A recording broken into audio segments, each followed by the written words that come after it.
That was pretty amazing. Thank you. Good morning, everyone.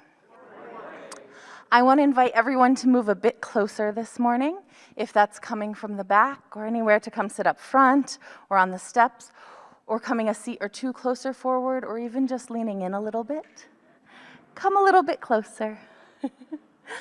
My name is Katie Resendez de Perez, and I am the Director of Children's Ministry here at UUCP. Thank you. I'm pretty excited about it. But as you'll hear today, I get excited about a lot of things.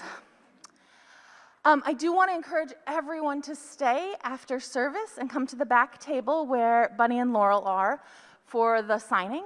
It's really a chance to mark something important and make a statement as our whole congregation. I want to encourage us all to be part of that. There we go.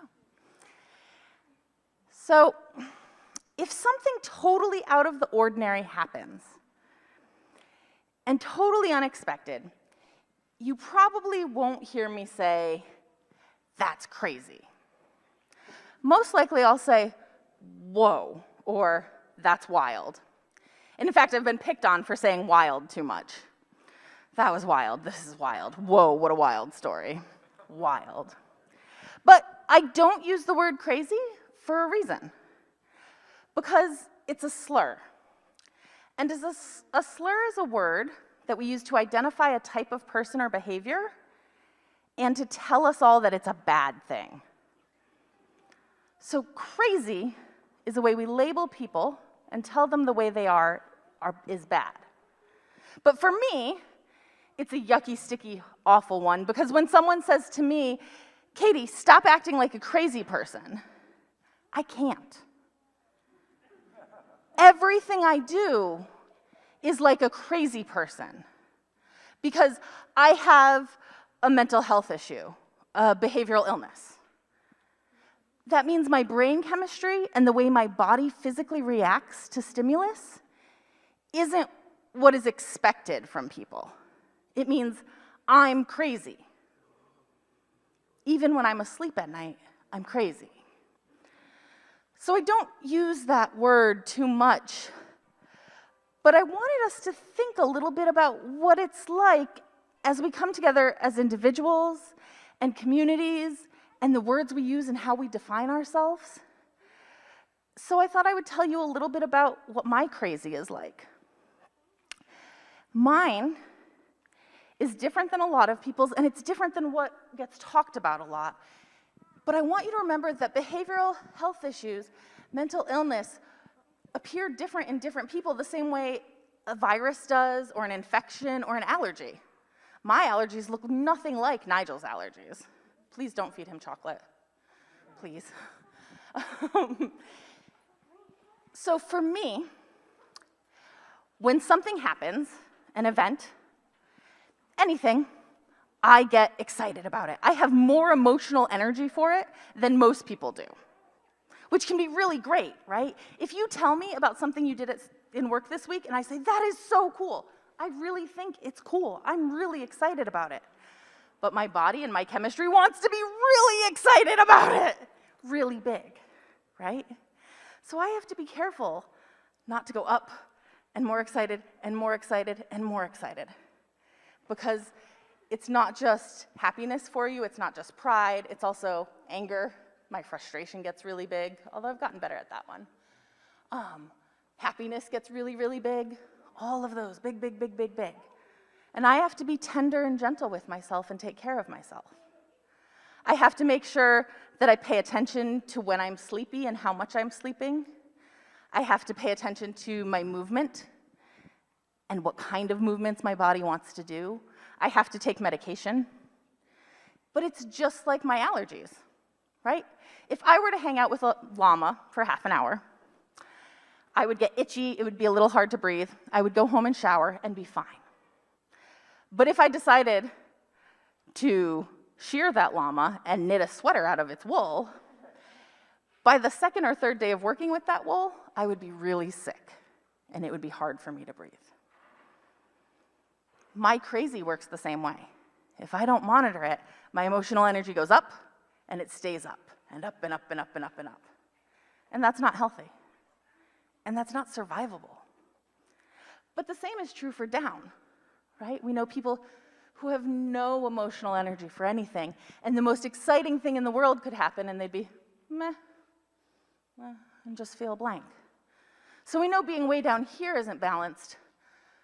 So the most healthy thing must just be to be even all the time. If I gave you a piece of cake and you were even all the time, this is delicious cake. Thank you so very, very much. I like this an even amount. So yummy, right? So we can't possibly want to be just middle.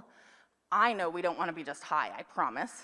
And I think I've heard from some of you that being low all the time is really hard. So it must be that we want to feel those peaks and valleys, and those peaks and valleys, that ebb and that flow, which makes a lot of sense, right? We know the seasons of the year, ebb and flow. We know the tides, ebb and flow. And we know the moon fades away each month and comes back big and full, and fades away and comes back. Which brings me to my favorite slur in the entire world. Does anyone else have a favorite slur? Don't say it, just tell me if you have one. Just me? Okay, good, Carrie has one too. My favorite slur in the entire world is the word lunatic. Or, if you're like someone I know who grew up mostly reading, lunatic. Lunatic. ¿Qué es la luna? What is the la luna? The moon, yeah, the moon. So this comes from the idea that emotions and insanity were controlled by the moon, and that people were crazier on a full moon. Now, wouldn't that be wonderful if our emotions were as predictable as the moon? I think so. And then we'd be like, oh, up and down, and we'd all move together at the same, wait a second. That would be awful. If we were all wild the same night every month, and all tired and drained the same night every month, it would be very, very hard. Sometimes we all have different levels of energy, right? So we probably shouldn't use the word lunatic when talking about people. We definitely shouldn't use the word crazy so casually. So what are some other words we can use when things are wonky and unexpected?